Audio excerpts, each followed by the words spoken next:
अद्य कथानुवादे कः?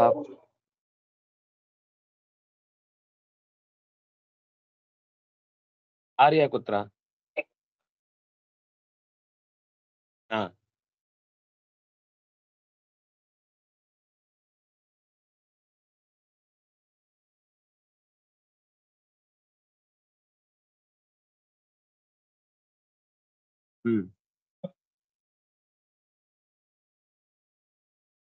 संसारे परीक्षित महाराजे पूर्वं यदुक्तं सृष्टिविस्तारं तदेव विस्तृतरूपेण इतोपि विधिवत् उच्यतां उच्यन्तु कृपया उच्यन्तु इति कृपया उच्यतां, कृपया वदन्तु वदन्तु सः याचते। तदा शुकमुनिः सन्तुष्टः याचते तदा शुकमुनिः सन्तुष्टः अभवत्। सः कथयति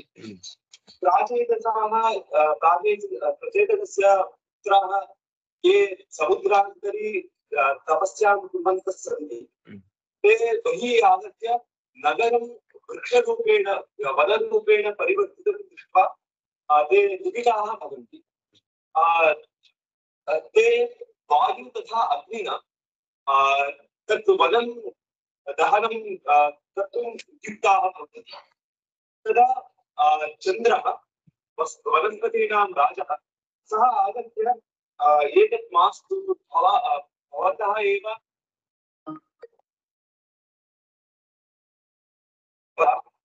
सृष्टिकर्तुमेव भवान् भवतः अस्ति। भवानेव एतादृशं संहाररूपं करोति चेत् तत् उत्तमं नास्ति इति पूर्वकथानुवादः। ॐ जन्माद्यस्येतोऽन्वयातितरतश्चार्थेष्वभिद्येने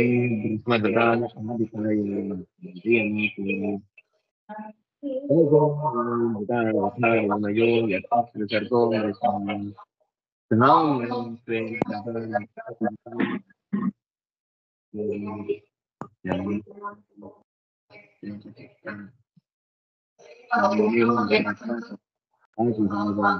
पुत्रे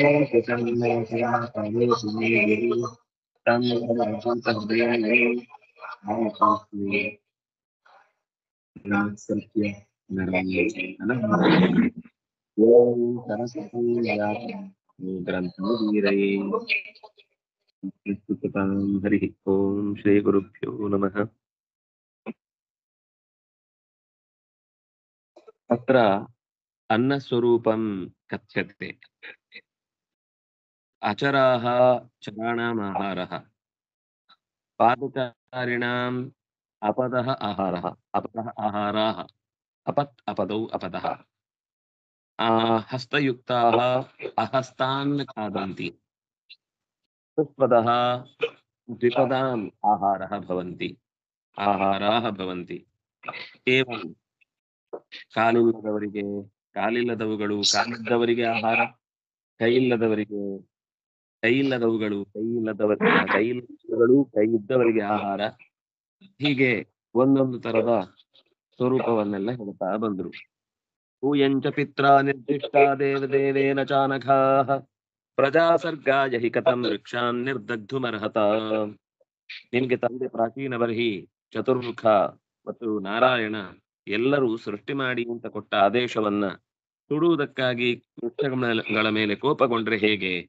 ನೀವು ಸೃಷ್ಟಿಗಾಗಿ ಹುಟ್ಟಿದವರು, ಪ್ರಾಣಿ ಸೃಷ್ಟಿಯನ್ನೇ ನಾಶಗೊಳಿಸುವುದು ತರವೇ? ಇದು ಉಚಿತವೇ? ಇದು ಕ್ಷೇಮವೇ? ಇದು ಲೋಕಕ್ಕೆ ಹಿತವೇ ಅಂತ ಪ್ರಶ್ನೆ ಕೇಳ್ತಾರೆ. ಆತಿಷ್ಠತು ಸುತಾಂ ಮಾರ್ಗಂ ಕೋಪಂ ಯಚ್ಛತದೀಪಿತಂ ಪಿತ್ರಾ ಪಿತಾಮಹೇನ ದುಷ್ಟಂ ವೈ ದುಷ್ಟಂ ಬಹ್ ಪಿತಾಮಹೈಃ. ಆದ್ದರಿಂದ ನಿಮ್ಮ ಕೋಪವನ್ನ ಕಡಿಮೆ ಮಾಡಿ, ದೀನರ ರಕ್ಷಣೆ ಮಾಡುವುದೇ ಸಜ್ಜನರ ಪ್ರಧಾನ ಕರ್ಮ, ಅದೇ ಅವರಿಗೆ ಧರ್ಮ. ನಿಮ್ಮ ತಾತ ಮುತ್ತಿನ ತಂದೆಯೂ ಕೂಡ ಪೂರ್ವಾಚಾರ್ಯ ಪರಂಪರೆ ರಕ್ಷಿಸಿಕೊಂಡು ಬಂದ ಧರ್ಮವನ್ನೇ ಆಚರಿಸಿ ನಿಮ್ಗೂ ಕೂಡ ಅದನ್ನೇ ಅನುಸರಣೆ ಮಾಡ್ಲಿಕ್ಕೆ ಅವರು ನಡ್ಕೊಂಡು ಬಂದಿದ್ದು. ತೋಕಾನಾಂ ಪಿತರೌ ಬಂಧು ದೃಶಃ ಪಕ್ಷ್ಮಸ್ತ್ರಿಯಃ ಪತಿ ನೃಪಃ ಪ್ರಜಾನಾಂ ಭಿಕ್ಷೂಣಾಂ ಗೃಹ್ಯಜ್ಞಾನಾಂ ಬುಧಸ್ಸೃತ್. ತಂದೆ ತಾಯಿಗಳು ಶಿಶುಗಳಿಗೆ ಅತ್ಯಂತ ಜೊತೆಯಾಗಿದ್ದು ನೆರವು ಮಾಡ್ತಾರೆ. ಕಣ್ಣುಗಳಿಗೆ ರೆಪ್ಪಗಳು ನೆರವು ಮಾಡ್ತವೆ.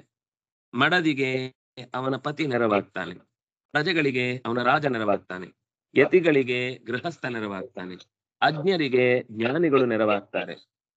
ಸಮಸ್ಯೆ ಇದ್ದಾಗ ಬಂಧುಗಳು ನಮಗೆ ನೆರವಾಗ್ತಾರೆ.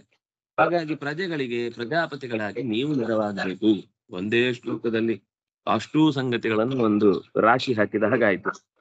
ಆದ್ರಿಂದಾಗಿ ನೀವು ಪ್ರಜೆಗಳಿಗೆ ಹಿತಕಾರಿಗಳಾಗಿ ಬಂಧುಗಳಾಗಿ ಕರ್ತವ್ಯ ನಿರ್ವಹಿಸಬೇಕು ಅಂತ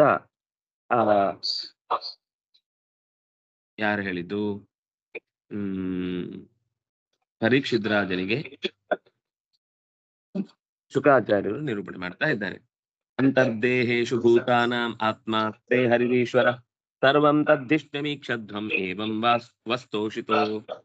ವಸ್ತೋಷಿತೋ ಹ್ಯಸೌ. ಪ್ರಾಣಿಗಳ ದೇಹದಲ್ಲಿ ಅಂತರ್ದೇಹೇಶು ಭೂತಾನಾಂ ಹರಿಹಿ ಈಶ್ವರಃ ಆತ್ಮ ಆಸ್ತೆ. ಇದು ಎಳೆದು ತಂದ ಅರ್ಥ ಅಲ್ಲ ಅಂತ. ಅಂತರ್ದೇಹೇಶು, ದೇಹೇಶು ಅಂತಹ, ದೇಹಗಳಲ್ಲಿ ಒಳಗೆ, ಭೂತಾನಾಂ ಆತ್ಮ, ಮತ್ತೆ ಆತ್ಮ ಅಂತರ್ಯಾಮಿ ಅಮೃತಃ ಅಂತ ಭೂತಾನಾಂ ಆತ್ಮ, ಭೂತಗಳಿಗೆ ಅಂತರ್ಯಾಮಿಯಾಗಿ ಸ್ವತಃ ಯಾರಿದ್ದಾನೆ? ಈಶ್ವರ ಹರಿಹಿ ಆಸ್ತೆ. ಅದಿಬ್ರು ಬೇರೆ ಬೇರೆ ಅಲ್ಲ, ಒಬ್ರೆ. ಇಲ್ಲಿ ಹೇಳಿದ ಏನು ಕೃಷ್ಣ ಹೇಳ್ತಾನಲ್ಲ, ಹೃದ್ದೇಶೆ ಈಶ್ವರ ಸರ್ವಭೂತಾನಾಂ ಹೃದ್ದೇಶೆ ಅರ್ಜುನ ತಿಷ್ಠತಿ. ನಮಗೆ ಈಶ್ವರ ಶಬ್ದ ಕೇಳಿದ ತಕ್ಷಣ ಕೈಲಾಸವಾಸಿ ಮಾತ್ರ ನೆನಪಾಗುದು. ಈಶ್ವರ ಶಬ್ದ ಅನ್ನೋದು ಅದು ಒಂದು ವಿಶೇಷಣ ಇದ್ದ ಹಾಗೆ, ಅದನ್ನು ಯಾರಿಗೂ ಹೇಳ್ಬೋದು. ಈಗ ರಾಜ ಅನ್ನುವ ಪದ ಎಷ್ಟು ಜನ ಈ ಹಿಂದೆ ಭೂಮಿಯನ್ನು ಆಳಿದ್ದಾರೋ ಅವ್ರಿಗೆಲ್ರಿಗೂ ಬರುತ್ತದು. ಹಾಗೆ ಈಶ್ವರ ಅನ್ನುವ ಶಬ್ದ ಅದು ಗುಣವಾಚಕವಾದ ಪದ. ಈಶನ ಶೀಲೇಶು ವರಹ ಅಂತ. ಅದು ಈಶ್ವರನಿಗೂ ನಾವು ಹೇಳುವ ರುದ್ರದೇವನಿಗೂ ಇದೆ, ದೇವೇಂದ್ರನಿಗೂ ಬರುತ್ತೆ, ಪರಮಾತ್ಮನಿಗಂತೂ ಕಾಣುತ್ತೆ. ಸ್ಪಷ್ಟ ಕೃಷ್ಣನೇ ಗೀತೆಯಲ್ಲಿ ಹೇಳಿದ್ರಿಂದಾಗಿ ಇಲ್ಲಿ ಅಂತೂ ಇನ್ನೂ ಸ್ಪಷ್ಟ ಮಾಡಿದ್ರು, ಹರಿಹಿ ಈಶ್ವರ. ಅವನೇ ಆ ಈಶ್ವರ ಶಬ್ದ ವಾಚ್ಯನಾದಂತಹ ಭಗವಂತನೇ ಸರ್ವಭೂತಾತ್ಮನಾಗಿ ಎಲ್ಲ ಜೀವಗಳ ಅಂತರ್ಯಾಮಿಯಾಗಿ ಜಗತ್ತನ್ನು ನಡೆಸ್ತಾ ಇದ್ದಾನೆ. ಎಲ್ಲ ಜೀವಿಗಳು ಕೂಡ ತದ್ಧಿಷ್ಣ್ಯಂ, ನಮ್ಮ ಶರೀರಗಳು ಅಂದ್ರೆ ನಮ್ದು ಅಂದ್ರೆ ನಾವು, ಪ್ರಾಣಿ, ಕ್ರಿಮಿ, ಕೀಟ, ಮರ, ಗಿಡ ಎಲ್ಲವೂ ಕೂಡ ದೇವರ ಮನೆ. ನಾವು ಯಾರಿಗಾದ್ರೂ ಉಪಕಾರ ಮಾಡ್ತಾ ಇದ್ದೇವೆ ಅಂದ್ರೆ ಆ ಮನೆಯಲ್ಲಿರುವ ದೇವರನ್ನೇ ಗಮನಿಸಿ ಮಾಡ್ತಾ ಇದ್ದೇವೆ ಅಂತ ಅರ್ಥ. ನಾವು ಸ್ನಾನ ಮಾಡುದು ಅಂದ್ರೆ ದೇವರ ಮನೆ ತೊಳೆಯುವುದು ಅಂತ ಅರ್ಥ. ದೇವರ ಮನೆ ತೊಳೆಯುವುದು ಮಾತ್ರ ದೇವರ ಮನೆ ತೊಳೆಯುವುದಲ್ಲ. ನಮ್ಮ ನಿತ್ಯದಲ್ಲಿ ನಾವು ಶೌಚ ಮಾಡಿಕೊಳ್ಳುವುದು ದೇವರ ಮನೆಯನ್ನ ಶುದ್ಧಿ ಮಾಡಿದ ಹಾಗೆ. ಅಥವಾ ಯಾರಿಗೋ ಒಬ್ಬನಿಗೆ ಅನಾರೋಗ್ಯದಿಂದ ಒದ್ದಾಡ್ತಾ ಇದ್ದಾನೆ ಅಂತಂದಾಗ ಅವನಿಗೆ ಸೇವೆ ಮಾಡುವುದು ಕೂಡ ಅವನ ದೇವರ ಮನೆಯಲ್ಲಿ ನೆಲೆಸಿದ ಭಗವಂತನ ಸೇವೆ ಅದು.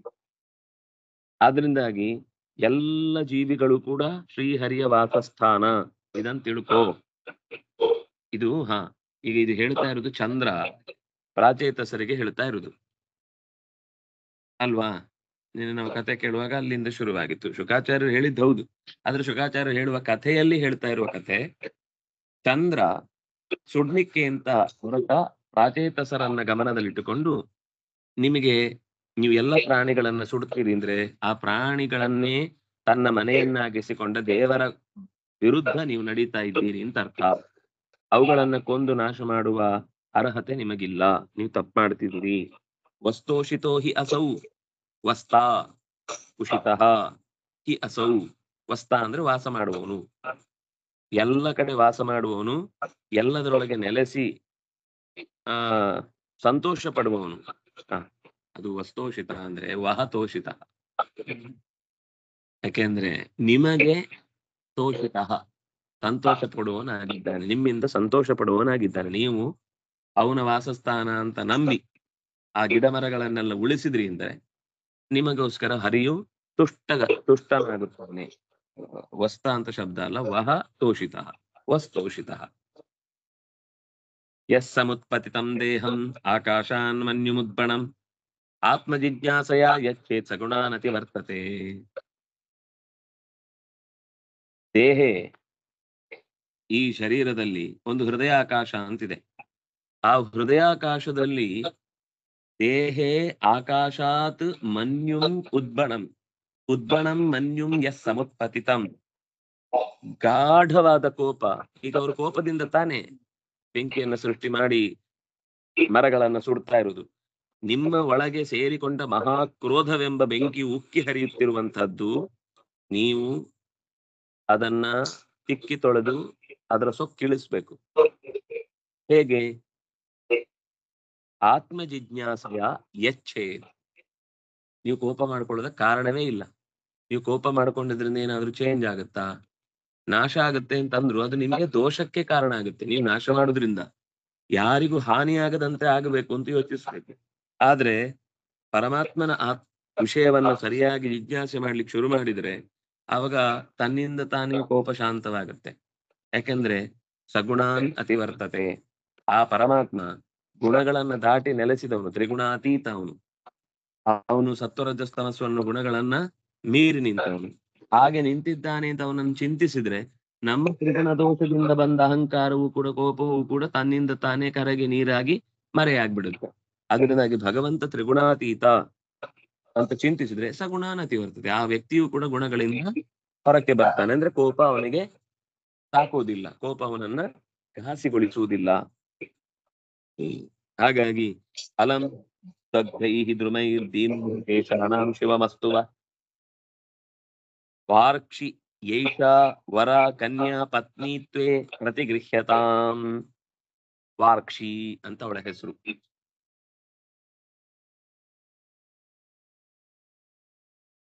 ಅವಳಿಗೆ ಇನ್ನೊಂದು ಹೆಸರು ಮಾರಿಷಾ ಅಂತ.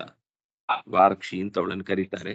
ಅಲಂ ದಗ್ಧೈಹಿ ದ್ರುಮೈಹಿ, ಸುಟ್ಟಾಕಿದ್ ಸಾಕು, ಸುಟ್ಟಾಕಿ ದೊಡ್ಡ ಸಹಾಯ ಮಾಡಿ. ಅವುಗಳು ದೀನ. ಯಾರ ಮೇಲೆ ಪೌರುಷ ತೋರಿಸುದು? ಪಾಪದವನಿಗೆ ಎರಡೆರಡು ಬಡಿಯುದು ಎಲ್ರು. ಅವನು ವಾಪಸ್ ಹೊಡೆಯಲ್ಲ ಅಂತ ಅವನ ಮೇಲೇನೆ ಸವಾರಿ. ಜೋರಿದ್ದವರಿಗೆ ದೊಡ್ಡ ನಮಸ್ಕಾರ ಅಂತ ದೂರದಲ್ಲಿ ಎದ್ದು ಹೊರಟೋಗ್ಬಿಡುದು. ಇವನಾದ್ರೆ ಪಟ್ ಅಂತ ತಲೆಗೆ ಹೊಡೆದು ಅವನು ಅಂದ್ರೆ ಏನೋ ಅಂತ ಇವನು ವಾಪಸ್ ಜೋರ್ ಮಾಡಿ ಅವನಿಗೆ ಪಾಪ ವಾಪಸ್ ಕೇಳಲಿಕ್ಕಿಲ್ಲ, ಬಿಡ್ಲಿಕ್ಕಿಲ್ಲ. ಹೊಡೆಸ್ಕೊಳ್ಳುದೇ ಒಂದು ಅವನು ತಲೆ ಪೆಟ್ಟು ತಿಂದು ದಡ್ಡಗಟ್ಟಿರುತ್ತೆ. ಬೇರೆ ಯಾರು ಹೊಡೆದ್ರು ಗೊತ್ತಾಗ್ಬಾರ್ದು, ಅಷ್ಟು ಪೆಟ್ಟು ತಿಂದು ಬಿಟ್ಟಿರ್ತಾನೆ. ಆತರ ದೀನರ ಮೇಲೆ ನೀವು ನಿಮ್ಮ ಪ್ರಭಾವವನ್ನು ತೋರುವುದಲ್ಲ. ಅವುಗಳಿಗೆ ಯುದ್ಧ ಮಾಡ್ಲಿಕ್ಕೆ ಬರಲ್ಲ, ಒಂದ್ ಜಾಗದಿಂದ ಒಂದೊಂದ್ ಜಾಗಕ್ಕೆ ಓಡ್ಲಿಕ್ಕಾಗಲ್ಲ. ಅವು ಯಾರಿಗೂ ಉಪದ್ರ ಮಾಡುವಂತ ಪ್ರಾಣಿಗಳೂ ಅಲ್ಲ. ಅವುಗಳಿಗೆ ಎಷ್ಟು ಲೋಕಕ್ಕೆ ಅವುಗಳಿಗೆ ಒಂದು ಡೆಡಿಕೇಶನ್ ಇದೆ ಜಗತ್ತಿನ ಬಗ್ಗೆ. ಅದನ್ನು ಯೋಚಿಸಿದ್ರೆ ನೀವು ಅವ್ರ ಮೇಲೆ ಕೋಪ ಮಾಡ್ಕೊಳ್ಬಾರದು, ನಿಮ್ಗೆ ಗೊತ್ತಾಗ್ಬೇಕು. ಅದರಿಂದಾಗಿ ಉಳಿದದ್ದನ್ನಾದ್ರೂ ಉಳಿಸಿ ಮರಗಳನ್ನು. ಶೇಷಾಣ ಶಿವಮಸ್ತು, ಇದರಿಂದ ವಹ ಅಪಿ ಶಿವಮಸ್ತು. ಅವುಗಳಿಗೂ ಒಳ್ಳೇದಾಗ್ಲಿ, ಅವುಗಳು ಉಳಿದದ್ರಿಂದ ನಿಮ್ಗೂ ಒಳ್ಳೇದಾಗ್ಲಿ. ಇವಳಿಗೆ ಅಲ್ಲ ಯಾಕೆ ಮಾಡ್ಬೇಕು ನಾವು ಹೀಗೆ, ನಮ್ ಮಾಡೋದ್ರಿಂದ ಏನು? ಹೆದರ್ಬೇಡಿ. ನಿಮ್ಗೆ ಕೋಪ ತಣಿಸ್ಲಿಕ್ಕೆ ಅಥವಾ ನಿಮ್ಗೆ ಬುದ್ಧಿ ಹೇಳಿ ಸರಿ ಮಾಡ್ಲಿಕ್ಕೆ, ನಿಮ್ಮ ನಟ್ಟು ಬೋಲ್ಟ್ ಎಲ್ಲ ಬುದ್ಧಿದೆಲ್ಲ ಅದ್ರ ಲೂಸ್ ಆಗಿದ್ರೆ ಅದನ್ನ ಗಟ್ಟಿ ಮಾಡ್ಲಿಕ್ಕೆ ಒಬ್ಬಳನ್ನು ಮದುವೆಗೆ ನಾನು ವ್ಯವಸ್ಥೆ ಮಾಡ್ತೇನೆ. ವಾರ್ಕಿ ಅಂತ ಅವಳ ಹೆಸರು, ಮಾರಿಷಾ ಅಂತ ಅವಳನ್ನು ಕರೀತಾರೆ. ಅವಳನ್ನ ನಿಮ್ಗೆ ಗಂಟಾಕ್ಬಿಟ್ಟು ನಿಮ್ ಕೋಪ ಎಲ್ಲ ತಾಪ ಎಲ್ಲ ತಪ್ಪೆ ಆಗಿ ಉಪ್ಪಿಲ್ಲದ ರೀತಿ ಅಡಿಗೆ ಆಗ್ಬಿಡುತ್ತೆ. ಆಮೇಲೆ ಏನು ಲೆಕ್ಕಕ್ಕೆ ಸಿಗಲ್ಲ. ಎಲ್ಲ ಹೇಳ್ಬೇಕಂದ್ರೆ ಅವ್ರ ಹತ್ರ ಕೇಳಿನೇ ಪ್ರಾಯೇಣ ಗೃಹಿಣಿ ನೇತ್ರಾಹ.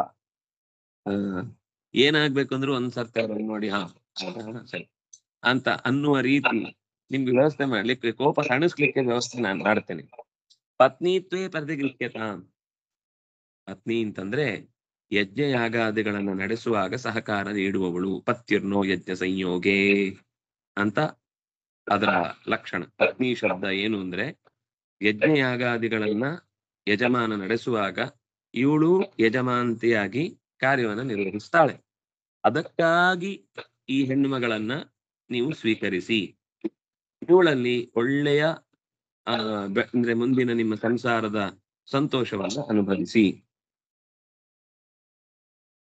ಇತ್ಯಾಮಂತ್ರವರಾರೋಹಾಂ ಕನ್ಯಾಮಾಪ್ಸರಸೀಂ ನೃಪ ಸೋಮೋ ರಾಜ ಯಯೌ ದತ್ವಾ ತೇ ಧರ್ಮೇಣೋಪಯೇಮಿರೇ. ಚಂದ್ರದೇವ ಪ್ರಚೇತಸರನ್ನ ಹೀಗೆ ಸಮಾಧಾನಗೊಳಿಸಿ ಪ್ರಮ್ಲೋಚ ಅನ್ನುವ ಅಪ್ಸರೆಯ ಶರೀರದ ಬೆವರಿನಿಂದ ಜಾರಿ ಕರುಗಳ ಎಡೆಯಲ್ಲಿ ಬಿದ್ದ ಬೆವರನ್ನೇ ಸಂಗ್ರಹಿಸಿ ಸೋಮ ಅದಕ್ಕೊಂದು ಆಕೃತಿ ಕೊಟ್ಟು ಆ ಎಂಬವುಗಳನ್ನೇ ತಾಯಿಯನ್ನಾಗಿಸಿ ಅವುಗಳಿಗೆ ಒಂದು ಮಗುವಾಗಿ ಮಾರುಷೆಯನ್ನ ಪಡೆದಿದ್ರು. ಆ ಮಾರುಷೆಯನ್ನ ಚಂದ್ರ ಶ್ರದ್ಧೆಯಿಂದ ಇದನ್ನ ನಿಮ್ಮ ಬದುಕಿನ ಭಾಗವಾಗಿ ಉಪಯೋಗಿಸಿಕೊಳ್ಳಿ, ಇದನ್ನು ಭಾಗವಾಗಿ ನಿಮ್ಮ ಜೀವನದಲ್ಲಿ ಜೊತೆಗಾಗಿಸಿಕೊಳ್ಳಿ ಅಂತ ಹೇಳಿ ವಿದ್ಯುಕ್ತವಾಗಿ ವಿವಾಹ ಮಾಡಿಕೊಟ್ಟು ಧರ್ಮೇಣ ಉಪಯೇಮಿರೆ, ಧರ್ಮೇಣ ಅರ್ಥೇನ ಕಾಮೇನ ಧರ್ಮೇಣ ಅರ್ಥೇನ ಕಾಮೇನ ನಾತಿ ಚರಾಮಿ ಅಂತ ಮೋಕ್ಷದಲ್ಲಿ ಚರಿತವ್ಯ. ಧರ್ಮೇಚ ಅರ್ಥೇಚ ಕಾಮೇಚ ನಾತಿ ಚರಿತವ್ಯ ಅಂತ ಅವಳನ್ನು ಎತ್ತಿ ಅವಳ ಜೀವನದಿಂದ ನಿಮ್ಮ ಬದುಕಿಗೆ ಎತ್ತಂಗಡಿ ಆಗದಂತ ಗಟ್ಟಿತನ ಮುಟ್ಟತ್ತೆ ಅಂತ ತೋರಿಸಿ ಹೊರಟು ಹೋದ. ತಸ್ಯಾಮ ಭೂದ್ರಾಜನ್, ಅವರಿಗೆ ಅವಳಲ್ಲಿ ಒಬ್ಬ ಮಗ ಆದ ದಕ್ಷ ಅಂತ. ಈ ದಕ್ಷನನ್ನು ಪಡೆಯುವ ಉದ್ದೇಶದಿಂದಲೇ ಇಷ್ಟೆಲ್ಲ ನಡೆದದ್ದು. ಈ ಮಾರಿಷ ಮತ್ತು ಪ್ರಾಚೇತಸರ ಮಗನೇ ದಕ್ಷ. ಇದು ಒಂದು ಮನ್ವಂತರದ ಕಥೆ. ಪ್ರಾಚೇತಸ ಮನೆತನಕ್ಕೆ ಒಂದು ಬೆಳಕು ಬಂತು, ದಕ್ಷ ಎನ್ನುವ ಬೆಳಕು ಬಂತು. ಯಸ್ಯ ಪ್ರಜಾ ವಿಸರ್ಗೇಣ ಲೋಕಾ ಪೂರಿತಾಸ್ತ್ರಯ, ಮೂರು ಲೋಕಗಳು ಕೂಡ ಯಾರ ಮಕ್ಕಳಿಂದಾಗಿ ಜಗತ್ತು ತುಂಬಿತೋ ಅವನೇ ದಕ್ಷ. ಯಸ್ಯ ಪ್ರಜಾ ವಿಸರ್ಗೇಣ, ಯಾರು ಸೃಷ್ಟಿಯ ಪ್ರಕ್ರಿಯೆಯಲ್ಲಿ ಬಹಳ ಗಾಢವಾಗಿ ತೊಡಗಿಕೊಂಡನೋ ಅಂತಹ ದಕ್ಷನಿಂದನೇ ಮೂರು ಲೋಕಗಳು ಕೂಡ ತುಂಬಿಕೊಂಡವು. ಯಾಕೆಂದ್ರೆ ಅಲ್ಲಿ ಬಂದ ಮಕ್ಕಳಲ್ಲಿ ಸರೀಸೃಪಗಳು, ನಾಗಗಳು, ಕುದುರೆಗಳು, ಆಮೇಲೆ ಹದ್ದುಗಳು, ಇನ್ನೊಂದು ಕಡೆಯಿಂದ ಹಸುಗಳು, ಆಮೇಲೆ ಉಳಿದಂತೆ ರಾಕ್ಷಸರ ಪರಂಪರೆ, ದೇವತೆಗಳ ಪರಂಪರೆ, ಋಷಿಗಳ ಪರಂಪರೆ, ಜ್ಞಾನಿಗಳ ಪರಂಪರೆ, ಇದೆಲ್ಲ ಒಂದು ರೀತಿಯಲ್ಲಿ ಮೂಲ ದಕ್ಷನೇ. ಈ ದಕ್ಷನಿಂದಾಗಿ ಇಷ್ಟು ಜನ ಜಗತ್ತಿನಲ್ಲಿ ತುಂಬಿಕೊಳ್ಳುವಂತಾಯ್ತು. ಬಗೆ ಬಗೆಯ ಎಲೆ ತುಂಬ ಬರೀ ಅನ್ನನೇ ತುಂಬಿಟ್ಟು ಬರೀ ಒಂದು ದೊಡ್ಡ ಉಪ್ಪಿನಕಾಯಿ ಹೋಳಾಕ್ಬಿಟ್ರೆ ಏನ್ ತಿನ್ನೋದು? ಅದೇ ಒಂದ್ 5-6 ಪದಾರ್ಥಗಳೆಲ್ಲ, ಒಂದು 3 ಪಲ್ಯ, 1-2 ತೋವೆ, 1-2 ಚಿತ್ರಾನ್ನ, ಅದ್ರ ಪಟ್ಟೆ ಇನ್ನೊಂದು ಮತ್ತೊಂದು ಮಗದೊಂದು 3 ತಾಂಬಳಿ, 1-2 ಸಾರು, 2 ಹುಳಿ ಇದ್ರೆ ಅಷ್ಟನ್ನೋದ್ರು ಕೂಡ ಚೆನ್ನಾಗಿ ಕಲ್ಸ್ಕೊಂಡು ತಿಂದು ಖಾಲಿಯಾಗಿ ಹೋಗುತ್ತೆ. ಬರೀ ಅದನ್ನ ಮಾತ್ರ ಹಾಕಿದ್ರೆ ಹೊಟ್ಟೆಗೆ ಹೋಗುದೇ ಇಲ್ಲ. ಅಯ್ಯೋ ಇದನ್ನು ಎಷ್ಟು ಸಲ ತಿನ್ನುವುದು, ಸಾಕ್ರಿ, ಅರ್ಧ ತಿಂದು ಇನ್ನರ್ಧ ನೀವೇ ಇಟ್ಕೊಳ್ಳಿ ಅಂತ ಎದ್ದು ಬಿಡುವಂತ ಪ್ರಸಂಗ ಬರುತ್ತೆ. ಐಟಮ್ಸ್ ಜಾಸ್ತಿ ಇದ್ರೆ ಕಲಸಿ ತಿನ್ಲಿಕ್ಕೆ ಆಗ ವಸ್ತುಗಳೆಲ್ಲ ಆರಾಮವಾಗಿ ಹೊಟ್ಟೆಯೊಳಗೆ ಸೇರ್ಕೊಳ್ಳುತ್ತೆ. ಹಾಗೆ ವೆರೈಟೀಸ್ ಸೃಷ್ಟಿಗೆ ಇದ್ರೆ ಮಾತ್ರ ಬದುಕಿಗೊಂದು ಅರ್ಥ, ಒಂದಕ್ಕೊಂದು ಸಂಬಂಧ, ಒಂದಕ್ಕೊಂದು ಚಂದ. ಹೀಗೆ ಅವನ ಸೃಷ್ಟಿಯಿಂದ ಯಥಾ ಸಸರ್ಜ ಭೂತಾನಿ ದಕ್ಷೋ ದಹಿತೃವತ್ಸಲ ರೇತಸಾ ಮನಸಾ ಚೈವ ತನ್ಮಮಾ ವಹಿತ ಶೃಣು. ದಕ್ಷ 60 ಮಕ್ಕಳು ಹೆಣ್ಣು ಮಕ್ಕಳನ್ನ ಪಡ್ಕೊಂಡ. ಅವನಿಗೆ ಅವರ ಮೇಲೆ ಬಹಳ ದುಹಿತೃವತ್ಸಲ, ಆ ಹೆಣ್ಮಕ್ಳ ಮೇಲೆ ಭಾರಿ ಪ್ರೀತಿ. ಅವನು ತನ್ನ ಸಂಕಲ್ಪದಿಂದಲೂ ಮುಂದೆ ಕೆಲವು ಕಡೆ ತನ್ನ ದೇಹದ ಧಾತುವಿನಿಂದ, ರೇತಸ್ಸಿನಿಂದಲೂ ಕೂಡ ಈ ಜಗತ್ತನ್ನು ಸೃಷ್ಟಿಸಿದ. ಅದರ ವಿಷಯವನ್ನ ಅವಹಿತ ಮನಾಶೃಣು, ಗಮನ ಇಟ್ಟು ಕೇಳು, ಹೇಳ್ತೇನೆ ಅಂತ ಮತ್ತೆ ಆ ಸೃಷ್ಟಿಯ ಇನ್ನೊಂದು ಮಜಲನ್ನ ಹೇಳಿ, ಮನಸೈವಾಸೃಜತ್ ಪೂರ್ವಂ, ಹಿಂದೆ ಅಲ್ಲ ಮನಸ್ಸಿಂದಲೇ ಸೃಷ್ಟಿ, ಬೇರೆ ಯಾರು ಇಲ್ವೇ ಇಲ್ಲ, ಅವನೇ ಸೃಷ್ಟಿ ಮಾಡ್ತಾನೆ. ಪಕ್ಕದಲ್ಲಿ ಅವನಿಗೊಂದು ಮಡದಿ ಬೇಕು ಅನ್ನುವುದು ಅವನಿಗೆ ಗೊತ್ತಿಲ್ಲ. ಆದ್ರಿಂದಾಗಿ ಇದು ಋಷಿಗಳಲ್ಲಿ ಬಹಳ ಕಡೆ ಬರುತ್ತೆ. ಅಂದ್ರೆ ಬಹಳ ಆರಂಭದಲ್ಲಿ ಸೃಷ್ಟಿ ಇದ್ದದ್ದು ಹಾಗೇನೆ, ಮನಸ್ಸಿನಿಂದಲೇ ಸೃಷ್ಟಿ.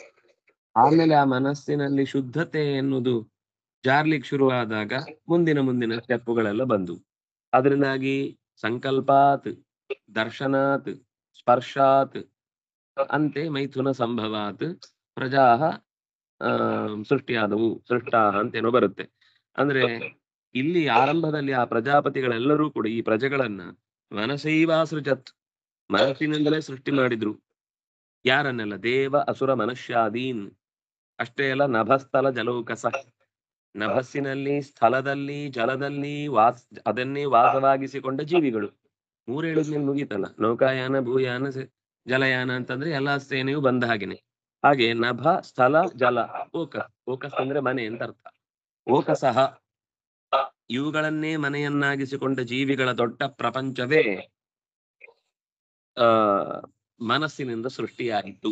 ಅದರಿಂದಾಗಿ ಅವರಿಗೆಲ್ಲ ಅತ್ಯಂತ ಸಹಜವಾಗಿ ಮಾನಸಿಕ ಸೃಷ್ಟಿ ಅನ್ನೋದು ಅವರಿಗೆ ಬಾಳೆಹಣ್ಣು ಸಿಕ್ಕರೆ ತಿಂದು ಹಾಗೆ ಅಷ್ಟು ಸುಲಭ.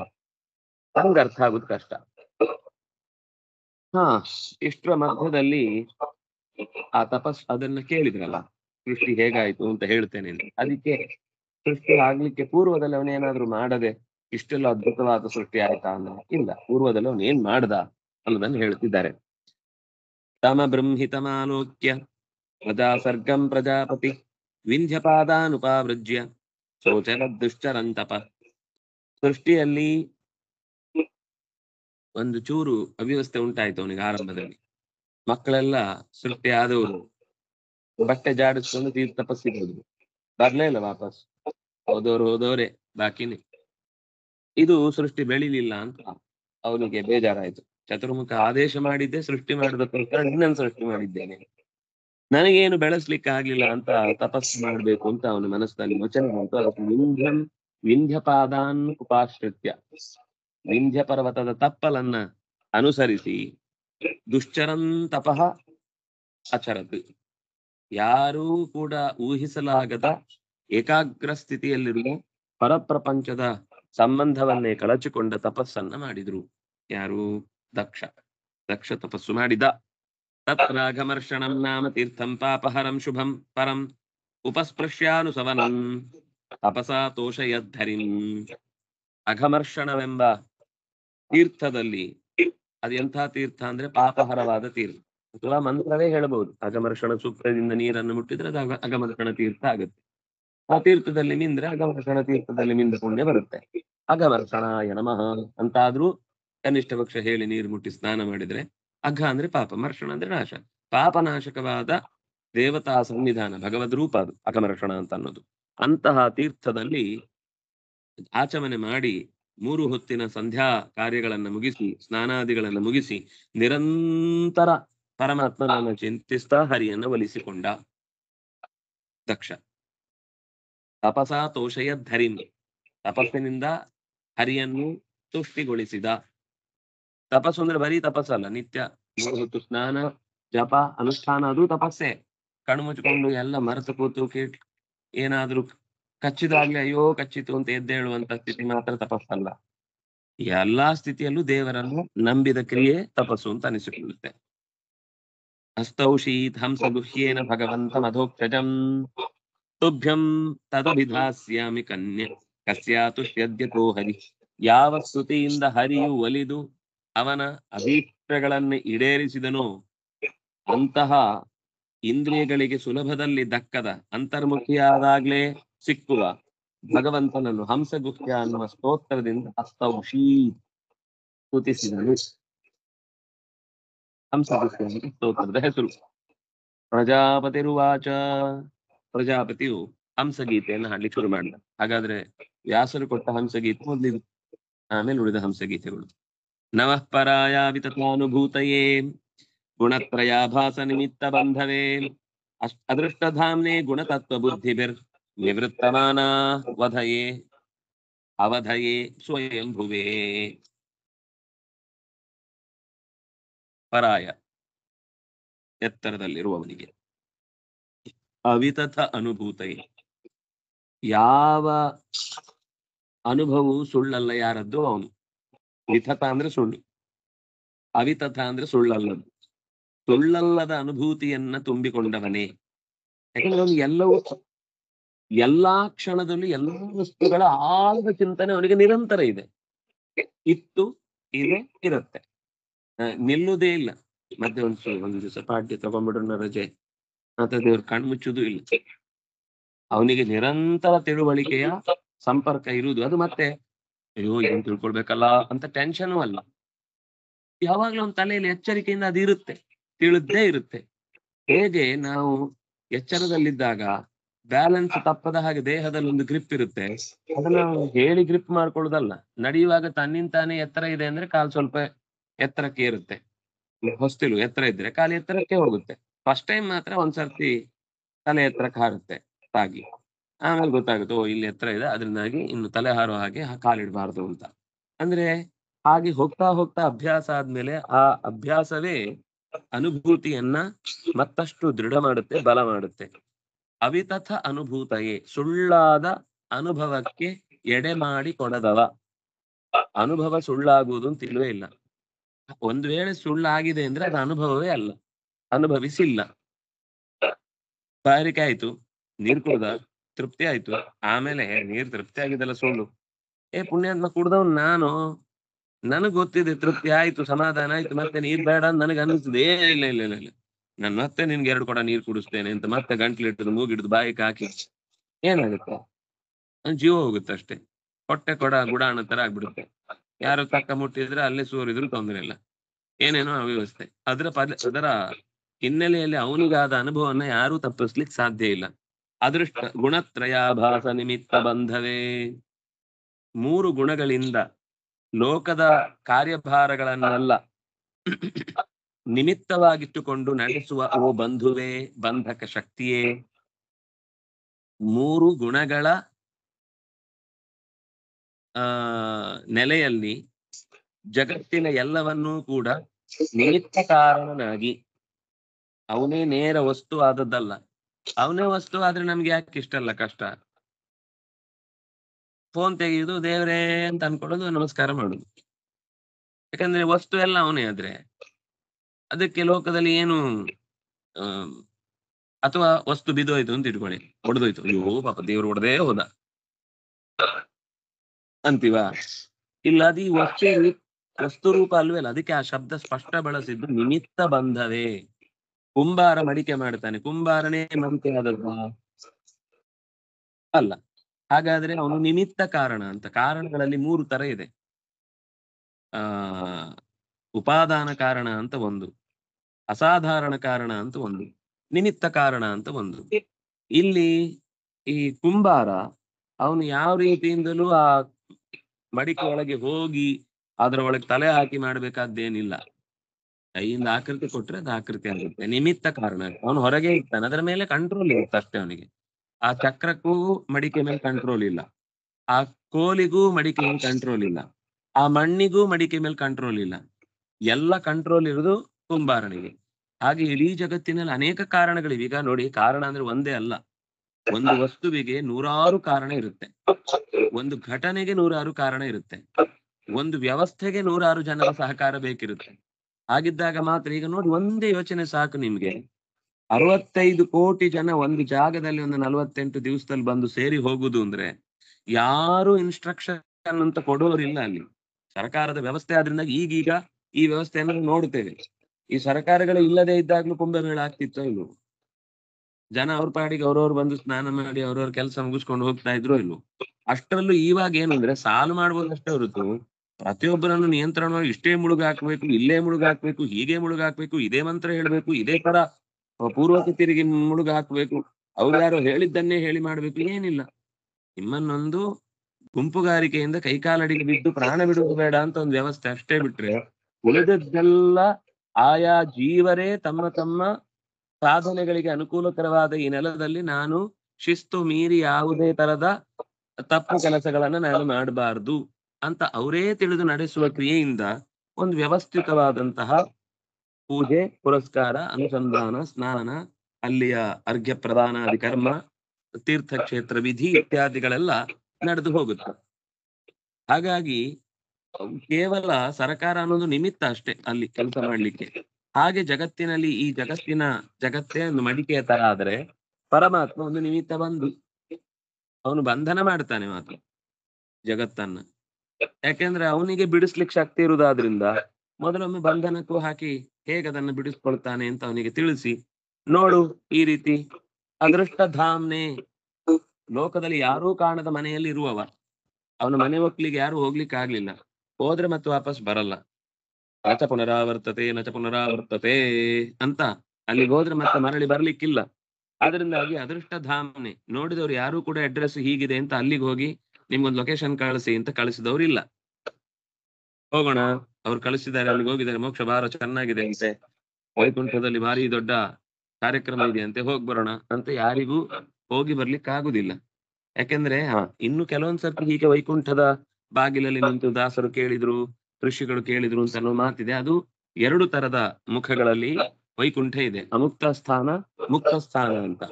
ದೇವತೆಗಳಿಗೋಸ್ಕರ ಕಾಣುವುದಕ್ಕೋಸ್ಕರ ಅಮುಕ್ತ ಅಂತ ಒಂದು, ಅಂದ್ರೆ ಆಗದ ಜನರೂ ಬಂದು ನೋಡ್ಲಿಕ್ಕೆ ಹೋಗುವ ಒಂದು ಆಪರೇಷನ್ ಥಿಯೇಟರ್ ಅಥವಾ ಒಂದು ಕಾರ್ಯಾಲಯ. ಅಲ್ಲಿ ದೇವರು ಕೂತಿರ್ತಾನೆ. ಅಂದ್ರೆ ಮುಕ್ತರಾಗದವರು ಬಂದು ಕೇಳಿದಾಗ ಅವ್ರಿಗೆ ಸಹಕಾರ ಕೊಡ್ಬೇಕಲ್ಲ. ಇನ್ನೊಂದು ಮುಕ್ತರಾದವರಿಗೆ ಅದರ ಕಂಪಾರ್ಟ್ಮೆಂಟ್ ಆಚೆಯಲ್ಲಿ ಒಂದಿದೆ, ಅಲ್ಲಿಗೆ ಹೋದ್ರೆ ಮತ್ತೆ ವಾಪಸ್ ಬರ್ಲಿಕ್ಕಿಲ್ಲ. ಇಲ್ಲಿ ಹೋಗಿ ಬರ್ಬೋದು.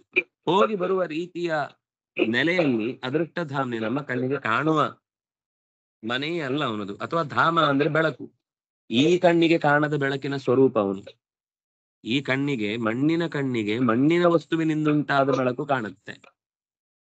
ಈ ಕಣ್ಣಲ್ಲದ ಒಳಗಿನ ಜೀವದ ಕಣ್ಣಿನಿಂದ ಮಾತ್ರ ಜೀವ ಸ್ವರೂಪಭೂತವಾದಂತಹ ಜ್ಞಾನಾನಂದವೇ ಮೈವೆತ್ತು ಬಂದ ಭಗವಂತನನ್ನು ಕಾಣುವುದಕ್ಕೆ ಸಾಧ್ಯವಾಗುತ್ತೆ. ಗುಣತತ್ವ ಬುದ್ಧಿ ನಿರ್ವೃತ್ತವಾನಾವಧಯೇ ಸ್ವಯಂಭುವೇ.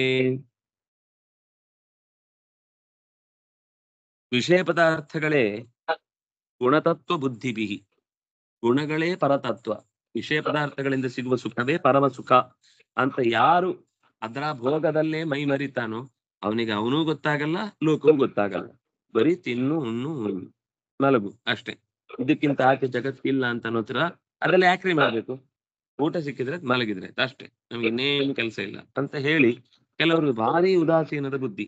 ದೇವ್ರ ದಯಿಂದ ಯಾವ್ದೋ ಜನ್ಮದಲ್ಲಿ ಮಾಡಿದ ಒಳ್ಳೆ ಕೆಲಸ ಈಗ ಅವ್ರಿಗೆ ಕೂತು ತಿಂದ್ರು ಯಾರು ಬೈತಾ ಇರೋ ಸ್ಥಿತಿಯಲ್ಲಿ ಇರಲ್ಲ. ಆದ್ರೆ ಮುಂದಿದ್ದಕ್ಕೆ ಎತ್ತಿ ಕಟ್ಕೊಂಡಿಲ್ಲ ಅಂತ ಮಾತ್ರ ಆಮೇಲೆ ಪೆಟ್ಟು ತುಂಬುವ ಕಾರ್ಯಕ್ರಮ ಇರುತ್ತೆ. ಸ್ವತಃ ಸಿದ್ಧನಾದ ಭಗವಂತನಿಗೆ ಸ್ವಯಂಭುವೇ ನಿವೃತ್ತ ಮಾನಾವಧಯೇ ಇಂಥದ್ದನ್ನೆಲ್ಲ ಬುದ್ಧಿಗಳನ್ನೆಲ್ಲ, ದುರ್ಬುದ್ಧಿಗಳನ್ನೆಲ್ಲ ನಿವಾರಣೆ ಮಾಡಿ ಒಂದು ಮೋಕ್ಷಕ್ಕೆ ಹೋಗುವ ಅವಧಿಯ ತನಕ ನಮ್ಮನ್ನ ಕೈ ಹಿಡಿದು ನಡೆಸುವ, ಮತ್ತೆ ಬಿಡುಗಡೆಯ ದಾರಿಯಲ್ಲಿ ಹೋಗುವಂತೆ ಕಳುಹಿಸುವ ಸ್ವತಃ ಸಿದ್ಧನಾದ ಪರಮಾತ್ಮನಿಗೆ ನನ್ನ ನಮಸ್ಕಾರ ಅಂತ ನಮಸ್ಕಾರ ಮಾಡುತ್ತಾರೆ. ಮತ್ತೆ ಆ ಹಂಸಗುಹ್ಯ ಮಂತ್ರ ಮುಂದೆ ಹೋಗುತ್ತೆ. ಆ ಸ್ತೋತ್ರದ ಚಿಂತನೆಯನ್ನು ಮತ್ತೆ ನಾಳೆ ಮುಂದೆ ಅನುಸಂಧಾನ ಮಾಡೋಣ. ಕಾಯೇನ ವಾಚಾ ಮನಸೇಂದ್ರಿಯೈರ್ವ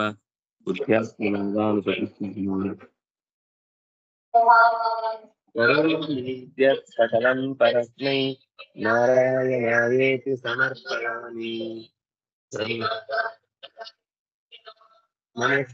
ಮಂತ್ರ ವಿರಸ್ಸು ಮಂಗಲಾಯ ಸೇಮಂ ನವಿಂದ್ರಂತಿ ವಿನಾಯದರ್ಪಣಂ ತಸ್ಮೈ ಸುಭದ್ರ ಸರಸೇ ನಮೋ ನಮಃ.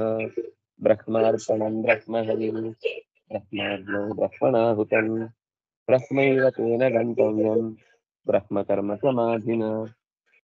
ಧರ್ಮಸ್ಯ ಸುಖಿನಃ ಸರ್ವೇ ಸಂತು ನಿರಾಮಯಾಃ. ಸರ್ವೇ ಭದ್ರಾಣಿ ಪಶ್ಯन्तು ಮಾ ಕಶ್ಚಿತ್ ದುಃಖಭಾಗ್ ಭವೇತ್. ಧರ್ಮಸ್ಯ ಜಯೋ ಭೂಯಾತ್ ಅಧರ್ಮಸ್ಯ ಪರಾಭವಃ. ತದ್ಭಾವನಾ ಪ್ರಾಣಭೃತಾಂ ಭೂಯಾದ್ ವಿಶ್ವಸ್ಯ ಮಂಗಲಂ. ಶ್ರೀಕೃಷ್ಣಾರ್ಪಿತಮಸ್ತು.